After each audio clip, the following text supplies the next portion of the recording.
And we're back. Relentless Lamon Brewster, former heavyweight champion of the world. Welcome back to Brewster's Place Global. Again, I'm just here to try to help you to get the best boxing IQ that you possibly can. And your boxing IQ is always based on your height, it's based on your fear, it's based on your weight, it's based on the width of your feet, it's based on the size of your neck, it's based on the length of your arms.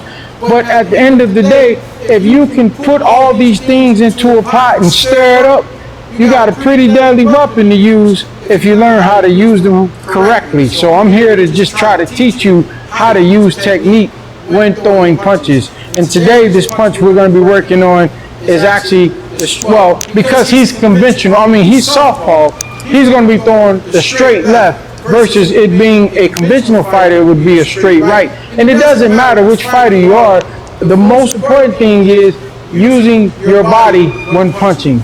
And so with that being said, I would like for you to get in your position.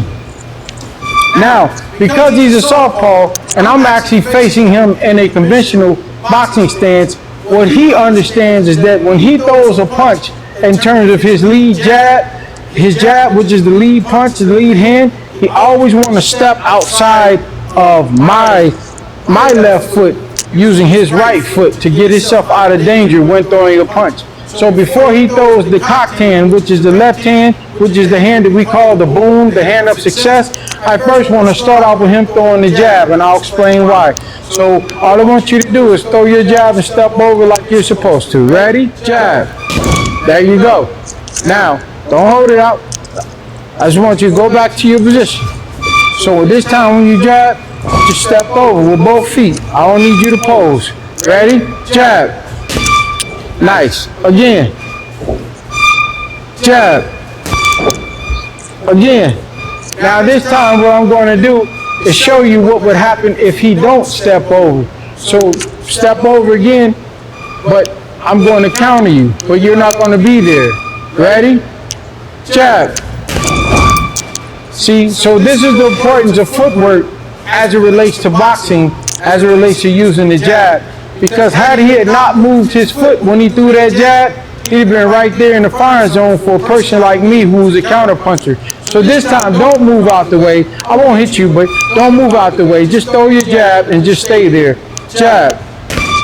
See that? Now, do the same exact thing, but this time step over. Jab. Again. Do it again. Don't jump. Step. Remember, always step. And this is a very important note to a lot of you out there, because I notice a lot of people, they want to jump because they're excited. You don't want to jump because you don't want to be in the air with your arm out. What you want to do is step with your foot and then bring your back foot with you. So whenever you see somebody jumping, always tell them, Champion Lamon Brewster said, don't jump, because you never want to be caught in the air with a punch. You always want to be secure in your footwork and your movement. So again, step with the punch. When the punch comes out, your foot should come down at the exact same time. When I see people punching like this, I walk through those guys because there's no power, it's all upper body. But if they're stepping, that means they're using their body muscles, the muscles in their lower extremities to punch, which is way harder than someone doing like this. So again, I want you to step over when you throw that jab. Ready? Jab.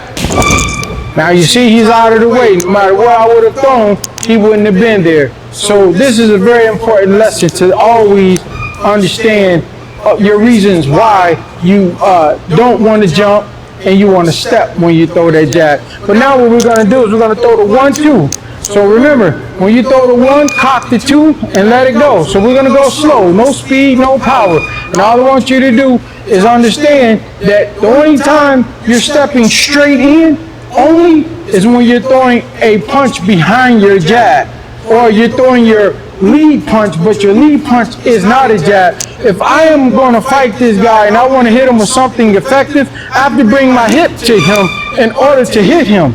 I can't hit him with a hard punch and step over 2. So that's why I would never go 1-2 here unless I'm just trying to keep him away.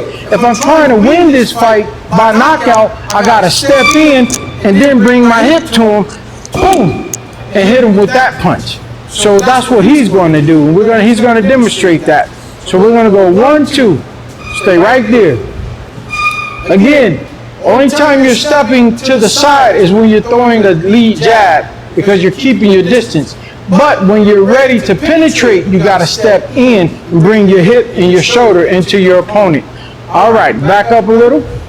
All right, first time, no speed, no power. We just going through the motion. So when you throw your jab, I want you to freeze. When you throw your jab, your left hand should be caught. You should be leaning on your front leg and your chin should be tucked. Ready? Jab. Beautiful, beautiful. Now if you can see, he got his hand ready and he's in a perfect position.